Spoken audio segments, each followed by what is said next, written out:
सुभाष चंद्र दुबे। लगभग 3 सप्ताह के बाद पुनः आप लोगों के बीच उपस्थित हुआ हूँ। आप सब जानते हैं कि 23 मार्च से पूरे देश में लॉकडाउन है। सरकार का फरमान है कि घरों में रहिए, सुरक्षित रहिए। उसका पालन करते हुए मैं भी सुरक्षित घर में रह रहा हूँ। लेकिन दोस्तों, मन में रहा नहीं कि सरकार के जो हमारे प्रधान सेवक माननीय प्रधानमंत्री जी हैं, देश के प्रति क्या सोचते हैं, इस पर थोड़ा सा मुझे बड़ा मन खिन्न सा रहा। सोचा आप लोगों के बीच अपनी बात रखूं। मित्रों, आप जानते हैं कि नवंबर में ही कोरोना वायरस की शुरुआत जो है वुहान चीन के शहर में शुरुआत हो गई थी और धीरे धीरे हर देश के, दुनिया के तमाम देश इसके विषय में जान भी गए थे। हमारे प्रधानमंत्री भी जान गए थे, लेकिन उन्होंने अपनी कोई गतिविधियां नहीं रोकी और न कोई तैयारी की। आप जानते हैं 23 फरवरी को मोटेरा स्टेडियम अहमदाबाद में माननीय प्रधानमंत्री जी ने अमेरिका के राष्ट्रपति ट्रंप को नमस्ते ट्रंप कहवाने के लिए 1 लाख लोगों की भीड़ इकट्ठा की थी। आप सब जानते हैं प्रधानमंत्री की नजर में बात थी कि कोरोना वायरस का की दस्तक हो चुकी है, लेकिन उनका अपना नंबर बनाना था। ट्रंप जी की नज़र में उन्होंने ऐसा किया। आप ये भी आज जानते हैं कि कोरोना हमारे देश की बीमारी नहीं है, और जो हमारे देश में कोरोना आया है, यकीन मानिए, काफ़ी हद तक सही बता रहा हूँ आपको, ये विदेश की बीमारी है और हवाई जहाज़ से लोगों को बुलाया गया है।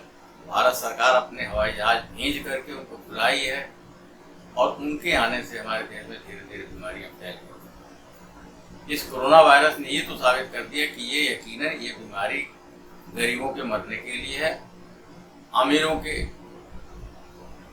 लिए इतनी खतरनाक नहीं है। वो क्यों? आप देखिए, बम्बई के एक कमरे में, एक चाल में 15-15, 20-20 आदमी रहते हैं। कुछ दिन में ड्यूटी करते हैं, कुछ रात में ड्यूटी करते हैं। वो तो मजबूरी है इस लाकबंदी में। बताइए, घर में 10 बाई 10 का घर हो और उसमें 20 आदमी कैसे रह सकते हैं? इसका परिणाम ये हुआ कि आज हिंदुस्तान में प्रथम स्थान पर है महाराष्ट्र कोरोना पॉजिटिव लोगों में, और कोरोना के रूप में कोरोना की बीमारी से लोगों के मरने वालों की संख्या सबसे ज़्यादा है, 500 के ऊपर पहुँच गई।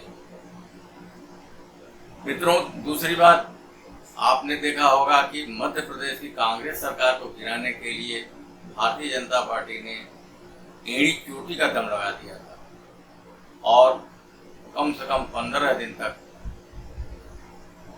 बीजेपी ने कांग्रेस के 22 विधायकों को, जिसमें 6 मंत्री भी हैं, उनको कभी बेंगलोर, कभी उदयपुर, कभी जयपुर के 5 सितारा होटलों में स्पेशल प्लेन से ले जाते थे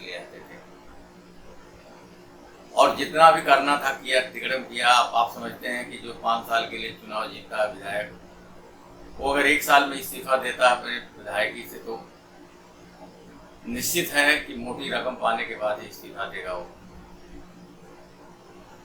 खैर, बीजेपी की सरकार आनंद फानन ने, जबकि फ्लोर टेस्ट के लिए विधानसभा अध्यक्ष ने कहा था कोरोना वायरस की स्थिति है, हम 15 दिन के बाद फ्लोर टेस्ट करेंगे, लेकिन नहीं, ये लोग सुप्रीम कोर्ट गए, सुप्रीम कोर्ट का आदेश हुआ और फ्लोर टेस्ट के बगैर ही 21 तारीख को कमलनाथ जी ने इस्तीफा दे दिया। वहाँ तक तो बात समझ में आती है। बात समझ में ये आती है कि 20 तारीख को प्रधानमंत्री जी ने ये कहा कि कोरोना वायरस के सजग होने के लिए 22 तारीख को जनता कर्फ्यू रहेगा। लोगों ने स्वागत किया। आपको ये बात जान के ताज्जुब होगी कि 22 तारीख को पूरे देश में कोरोना पॉजिटिव की संख्या 318 थी। 318 जब थी तो इन्होंने जनता कर्फ्यू लगा दिया 22 तारीख को, और श्रीमान जी ने 23 तारीख को ऐलान कर दिया कि 31 मार्च तक लॉकडाउन रहेगा। फिर उनको तसल्ली नहीं हुई,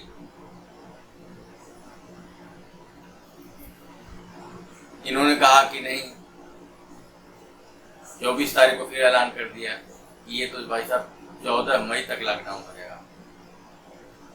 और इस बीच में लोगों से थाली बजवाई, दिया जलवाया, क्या क्या किया आप सबने, पूरे भारतीय लोगों ने इसकी पालना की। उसके बाद जनाब रेलवे ने 15 तारीख से ट्रेन चलाने के बुकिंग शुरू कर दी। लाखों लोगों ने अपनी टिकट बुकिंग कराई कि 15 तारीख की ट्रेन चलेगी और हम सफ़र करेंगे। लेकिन प्रधानमंत्री जी 14 तारीख को आके बोल देते हैं नहीं जी, ये लॉकडाउन जो है 3 मई तक रहेगा। वो भी हम मान लेते हैं। अब 3 मई के बाद 2 मई को ही शाम को ऐलान कर दिया गया कि नहीं, ये लॉकडाउन 17 मई तक रहेगा। लेकिन ये बताने के लिए माननीय प्रधानमंत्री जी नहीं गए, एडवाइजरी जारी की गई। क्यों भाई, आपने 22 तारीख के लिए 20 को आपने ऐलान कर दिया, 23 को ऐलान कर दिया, 24 को ऐलान कर दिया, 14 अप्रैल को ऐलान कर दिया, तो 3 मई को आप क्यों नहीं लोगों की जनता के सामने आए? इसलिए नहीं आए, उनको पता था कि ये ड्रामा हमारा चलने वाला नहीं है। बड़ी थाली बज गई है और वो खुद नहीं आए, एडवाइजरी जारी कर दी गई। और अब आपको बतलाएं, इस वक्त हमारे देश में आज की तारीख में 39,980 कोरोना पॉजिटिव हैं। कितने हैं? 39,980।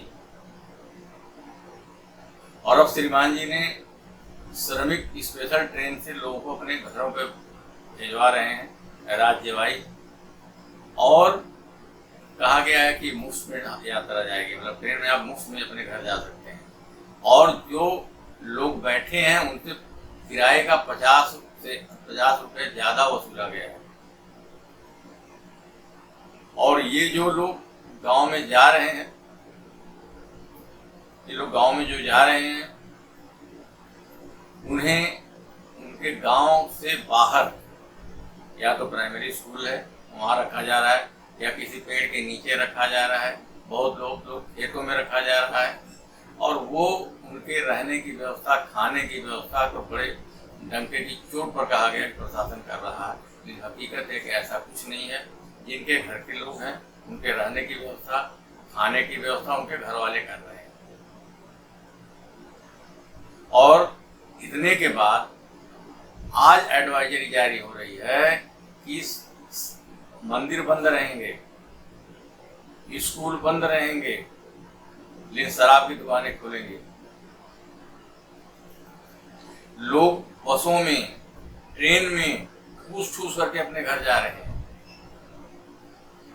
आपसे मैं बस इतना ही कहना है कि आप सोच लीजिए कि जब 318 हमारे देश में कोरोना पॉजिटिव थे तो हमारे देश में लॉकडाउन किया गया, और जो लोग घर से बाहर निकले उनको पुलिस ने कितनी बेरहमी से मारा, उनके साथ क्या बर्ताव किया।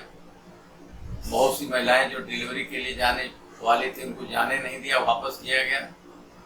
ये तो धीरे धीरे जब कोरोना वायरस का जो लॉकडाउन खत्म होगा तो आपको सारी बातें सामने आएंगी। लेकिन बड़ा अत्याचार, बड़ा जुर्म हुआ।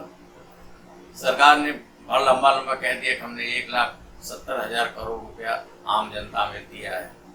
मैं आपको पिछले वीडियो में बता दिया था कि ये जो राशन और पैसे जो मिलेंगे असली जरूरतमंद को नहीं मिलेंगे। असली जरूरतमंद होते हैं फुटपाथ पर रहने वाले लोग, रिक्शा चलाने वाले लोग, दिहाड़ी मजदूरी करने वाले लोग। इनका कोई भी रिकॉर्ड सरकार के पास नहीं है। सरकार के पास जो प्रधान जी गांव में हैं उनकी सहमति जिस पे है, उनका जॉब कार्ड बना दिया गया है, पैसा उनके यहाँ जाएगा। गांव के प्रधान जी जिसका पेंशन बना है पेंशन उनको मिलेगी। और ये श्रीमान जी ने जो है आपको ये जान के ताजुब होगा कि 68,607 रुपया इन्होंने 50 बैंक के डिफाल्टर लोगों का पैसा माफ कर दिया है।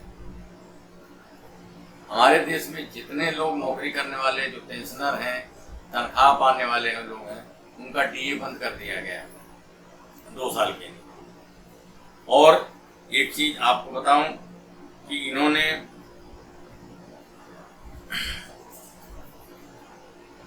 बैंक से 72,000 करोड़ रुपया 72 अरब रुपया इन्होंने विश्व बैंक से लोन लिया है कोरोना पॉजिटिव से लड़ने के लिए। इन्होंने प्रधानमंत्री राहत कोष है बना हुआ, प्राइम मिनिस्टर रिलीफ फंड जिसको बोलते हैं, उसमें लोग चंदा देते हैं और देश में कभी कोई आपदा आती है तो उसमें खर्च करते हैं। लेकिन इस प्रधानमंत्री जी ने प्रधानमंत्री केयर फंड बनाया जो एक तरह का ट्रस्ट है, इसका ऑडिट नहीं हो सकता। और आप देख रहे हैं रोज रोज लोगों से चंदा मांग रहे हैं।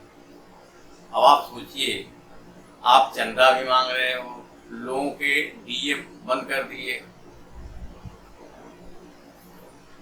और फिर 72 अरब रुपया इन्होंने जो है बैंक से ले लिया है। अब आप जरा सोचें, ये ताज्जुब वाली बात है कि नहीं? लोगों से आपने इतना कर्जा लिया, चंदा भी ले रहे हैं, और स्थिति यह है कि जहां देखिए अधिकारी गांव प्रधान से लेकर के ऊपर स्तर तक सारे लूट रहे हैं। कोई पता ही नहीं है कि एक कार्ड होल्डर पे किसको राशन कितना देना है, कितना क्या देना है। राशन इको होल्डर जो है एक दिन राशन की दुकान खोलते हैं, लंबी लाइन लग जाती है, थोड़े लोगों को बांट के चले जाते हैं। मेरा आपसे कहना यह है कि जब 318 कोरोना पॉजिटिव लोग थे तो आपने लॉकडाउन कर दिया, और इतना इस तरह का लॉकडाउन किया कि जो घर से निकलता पुलिस वाले पीट करके उसको त्रस्त कर देते, तबाह कर देते थे। और आज आप कोरोना 3,980 कोरोना पॉजिटिव हैं तो आपने ट्रेन भी चला दी, बस भी चला दी, अब दुकानें भी खुलने लगी। और पहले थाली दिया बजवाते थे, आज देख रहा हूँ हवाई जहाज से लोगों के फूल उड़ाए जा रहे हैं। पीपीई नहीं है, पर्सनल प्रोटेक्शन किट नहीं है, कोरोना टेस्ट के लिए किट नहीं है। इतने कर्जा आपने भी ले लिया, लोगों के डीए बंद कर दिए, लोगों से चंदा भी ले रहे हैं, और जो असली जरूरतमंद लोग हैं, जो दिहाड़ी मजदूर जो हैं, रिक्शा चलाने वाले लोग हैं, जो फुटपाथ पर रहने वाले लोग हैं, इनके पास सरकार कोई आंकड़ा ही नहीं। इन्हें कुछ नहीं मिला, आयकर नहीं मिला। मिला किसको? जिनका आधार कार्ड, जिनका बीपीएल कार्ड बना हुआ है, जिनको पेंशन पहले से मिल रही है, उनको ही सुविधाएं मिल रही हैं। अभी आप देखिएगा जैसे कोरोना का मामला हटेगा, लॉकडाउन, तो आप देखिए कितने लोग इस देश में भूखों मरे हैं, भूखों 12-12, 1400 किलोमीटर लोग पैदल गए हैं। और जो कोरोना लेके हमारे देश में आए हैं, उनको हमारे देश की सरकार ने जहाज भेज करके विदेशों से उनको बुलाया है और कोरोना फैलाया। बस ये मेरा इतना ही कहना आप लोगों से था कि ये सरकार हमारे बड़े लोकप्रिय प्रधानमंत्री जी की सोच है, और उसका दुष्परिणाम आप पूरा देश भुगत रहा है। आप भी सोचें और इसमें मनन करें, यही आप लोगों से कहना था। धन्यवाद।